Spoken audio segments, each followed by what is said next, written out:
girls that gralloch. Jenna Gearing shows her skills in the studio and the field. Keeping it in the family, Dad Rob Gearing talks sharp blades and food in his mountain hunting gear guide. And then there is Cai, who isn't related but is on a driven hunt and he's learning the perfect Norwegian gralloch. Welcome to Fieldsports Britain.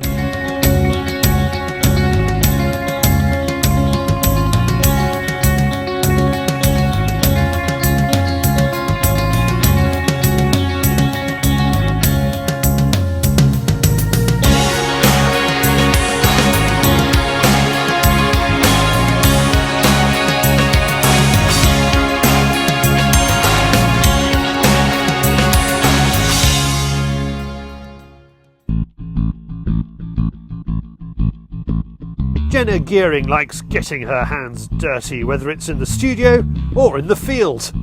She's been brought up in a shooting family, and thanks to the enthusiasm of her father, Rob, inventor of the javelin bipod system, she's always known where her food comes from.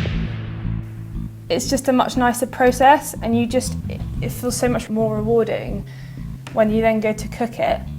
And I think as a young generation, we don't really have that respect for where our meat comes from, especially as it's so readily available just to go pick up something packeted from the shelves.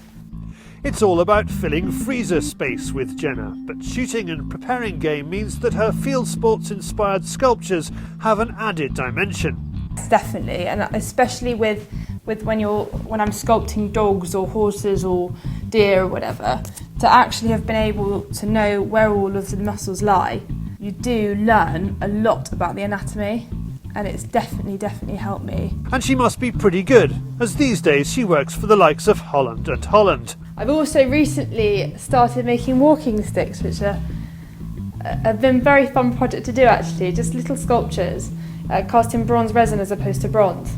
These are in Beretta and William Evans, and I've made different animals from grouse to pheasant, a load of different dog breeds too. And they've got a little magnet at the bottom to pick up cartridges too. As she's found a small corner of the freezer devoid of game, Jenna's invited us out to meet a family friend and blazer professional stalker, Darren Fizzackley, or Fizz to his friends. He wants her to put a few rounds downrange with a new R8 estate rifle before a stalk tomorrow. Fizz needs to get on top of his cull programme. So Fizz, why have you gone for a 270? It's just a really versatile round. It's flat shooting, it's hard hitting, it's very easy to get hold of, and the other reason is that with a moderator it's actually a very nice round to use as well. Yeah. It's obviously famous for having quite severe sort of recoil without a moderator. Didn't seem to have that actually when I practiced. No, with the moderator really I think it feels to me like similar to a 308.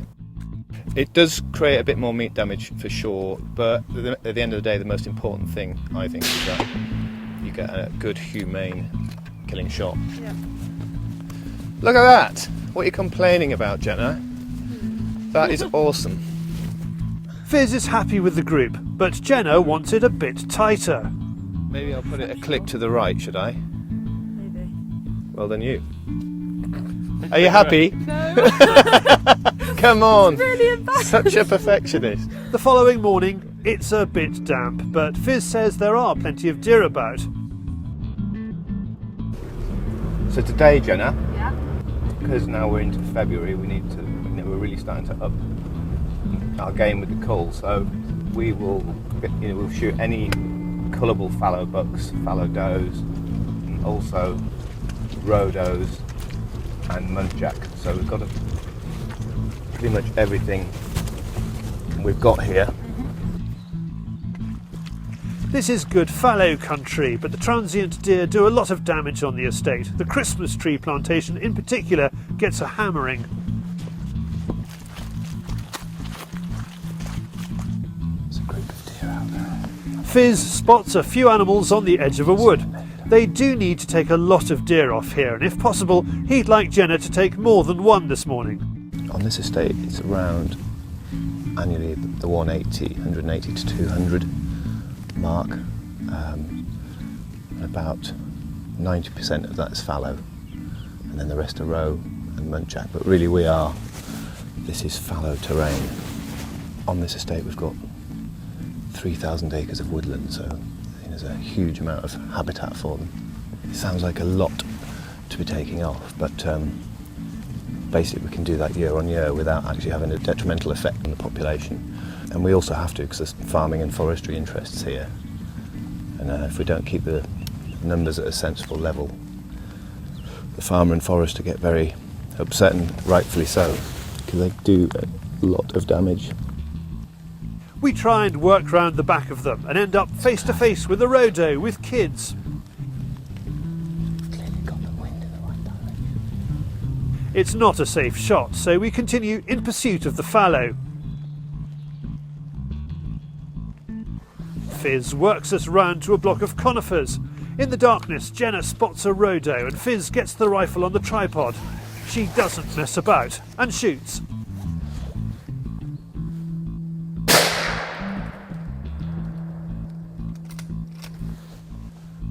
It was that line there, wasn't it? Yeah, okay. Okay, so we'll take that line there, guys. Fizz and Jenna mark their shooting point and move into the wood. The signs are it's a solid shot. So it looks like a really solid strike. Oh, steady, steady, steady, steady. Steady, steady, steady, steady.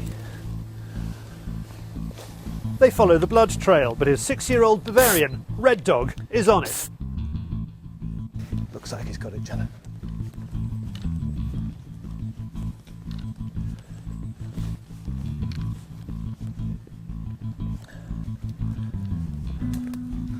Well done.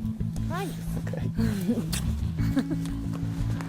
Do you normally kiss your stalkers? Yeah, only when they're very good friends. And even better, Or my daughters father. of my very, very good friend. Excellent, well done, Jenna. Thank you. That was a real good, solid blood trail for Yeah, the dog to follow as well. It's incredible a deer with a hole that big in its side can move quite so far. What some people often don't remember when they're stalking is that if you're shooting down a pretty steep angle like that, is to bring your point of impact higher. a little bit higher. Yeah, exactly. Otherwise, you end up grazing the breastbone. Exactly. So no, perfect shot. Thank you. Well, thank you, Liz. You're welcome. I don't like sitting up in a high seat if I can avoid it. I just feel that if you've actually stalked into something, you've really earned it. With some time left to play with, Fizz suggests a quick spin around the rest of the ground. Our next contact is with a decent-sized fallow buck, but he's not in a safe spot. He is suspiciously close to all that Christmas tree damage.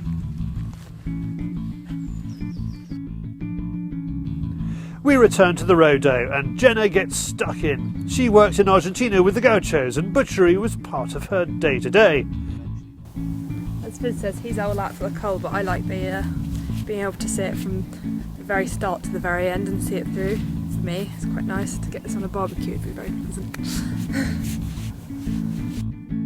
It's been a very enjoyable stalk, and Jenna has some of that all-important meat for her freezer, some more inspiration for her work, and Fizz is one step closer to fulfilling his management plan. If you'd like to commission Jenna to capture a memorable field sports moment, go to jennagearing.co.uk. And if you'd like to explore the hunting opportunities offered by Fizz, go to his lovely-looking website, viscountstalking.co.uk. Thank you, Jenna and Fizz. Right from bronze figures to a plastic shell, it's David with the Fieldsports Channel News Stump.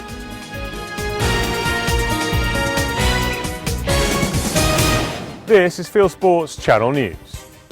Hunting is back in the deserts of Iraq. This film shows hunter Abd al-Hadi al-Badawi from the Iraqi Hunters Association and greyhound hunting rabbits. According to reports, tourists from other Gulf states have been going to Iraq to hunt with their falcons since 2003, but they tend to hunt without a license and they risk kidnap. A Shiite group which abducted 26 hunters, including members of the Qatari ruling family, currently want a $1 million ransom. For more, search for the Iraqi Hunters Association on Facebook. A leopard has injured 6 people in a school.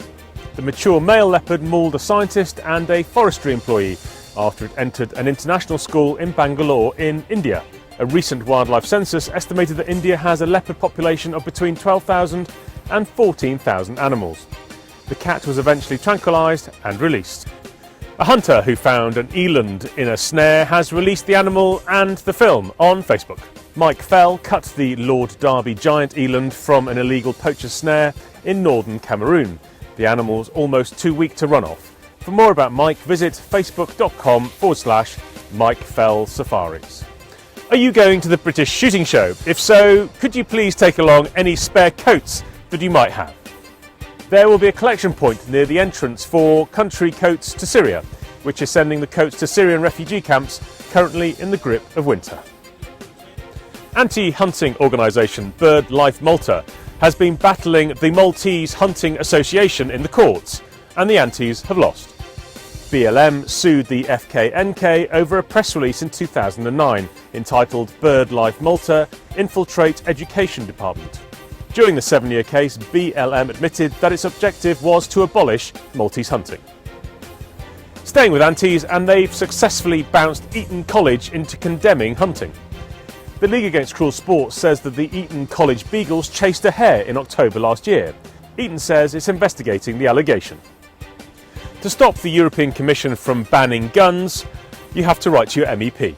Happily, you don't have to know who your MEPs are. Simply visit bit.ly/EC gun laws and enter your details, and the website will write the letter for you. More antis, and they're at each other's throats over a deer cull programme. The RSPB wants to shoot the red deer on the Leighton Moss Nature Reserve in Lancashire. It says they're damaging the reed beds. This was filmed on an RSPB trail cam. Local campaigners, some of them former RSPB supporters, call the cull horrible. One of them told the BBC that birds damage the reed beds too. And finally, eagles now have a role in police work. Dutch police are training eagles to grab drones. Some falconers say this is an unsuitable use of eagles, but the police like the £400 per square inch that the eagle's talons exert, about 20 times the strength of a man. The eagles will be used to grab drones that are filming in restricted airspace, such as airports and politicians' homes. You are now up to date with Fieldsports Channel News. Stalking the stories, fishing for facts.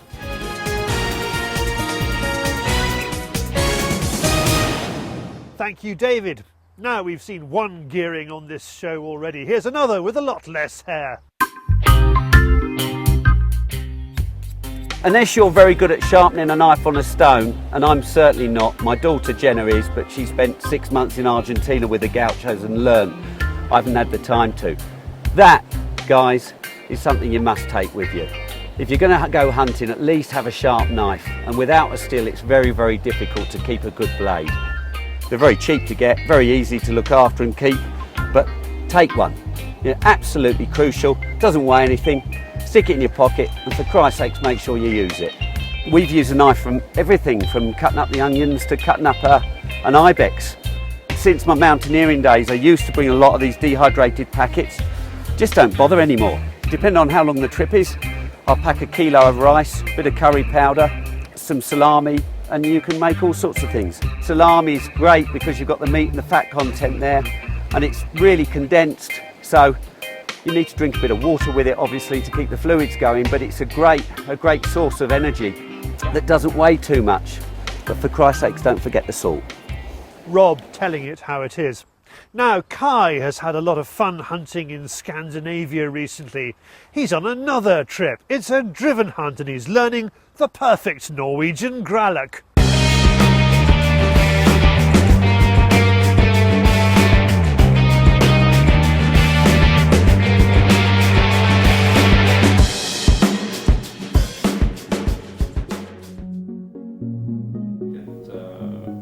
Cai is back up north as a guest of Trigger from the Norwegian Red Deer Centre on the island of Svanøy. On this visit, he's been promised the opportunity of joining friends for a driven hunt, but considering the scale of the workforce, we aren't talking huge blocks of woodland being pushed through here. Maybe it's quality, not quantity. The dogs behind us get really, really excited. Trigger's on the camera, but today I'm using Trigger's rifle, the Sauer 202. Really, really, really nice rifle, 308, the Zeiss Victory. Scope there, the 3x12x56. We're now in the correct position, just waiting for the others to be positioned as well. And then I release the dogs and they already smelled the deer nearby. So we'll just see what happens.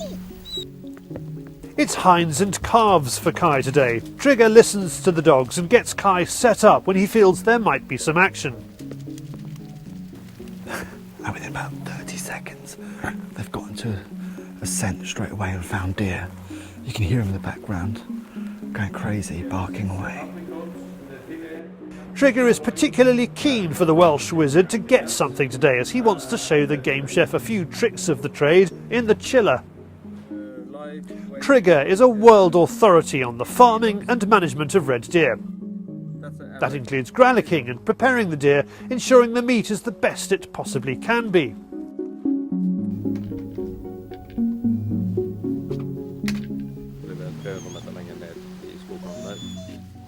News arrives that one of the group has shot an older hind.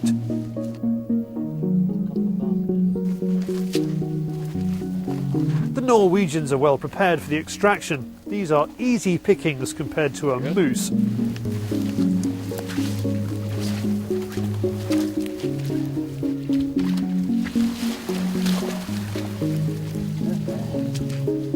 A second outing delivers a shooting opportunity for Cai. He shoots a red calf with the Zawa. Took a shot right in the chest, so it looked like to be a good shot. We're just going to go now and just take a look and see what the situation is. Really good sized calf. Shot it straight in the chest, took out all its vitals, didn't run very far at all, and she dropped just metres from where we shot. This is when the work begins. Cai extracts the deer, and then it's over to Trigger in the chiller. And this is very critical, this area, because now I have the stomach. Trigger now demonstrates how he processes the deer. He explains the best way of keeping the carcass clear of bacteria, the best side to lie the deer on, and the best temperature to let the carcass hang. Slowly, I take the stomach out, and the heart is laying just underneath these bones. To see a very informative 20 minutes and not the edited highlights, please click on the link on the screen. Because I got the kidneys here. There is a real method to Trigger's meat preparation. Not everyone will have these facilities, but as he says, it's all about hygiene, hygiene, hygiene. And if you're not in an environment to do the beast justice, probably best not pull the trigger in the first place. Well, that's it for this week. If you haven't done so already, please go to our website, Fieldsports where you can subscribe to us on YouTube, like us on Facebook, follow us on Twitter, or pop your email address into our register page and we'll send you our weekly newsletter about Fieldsports Britain at 7 PM UK time every Wednesday. And this has been Fieldsports Britain. Good hunting, good shooting, good fishing, and goodbye.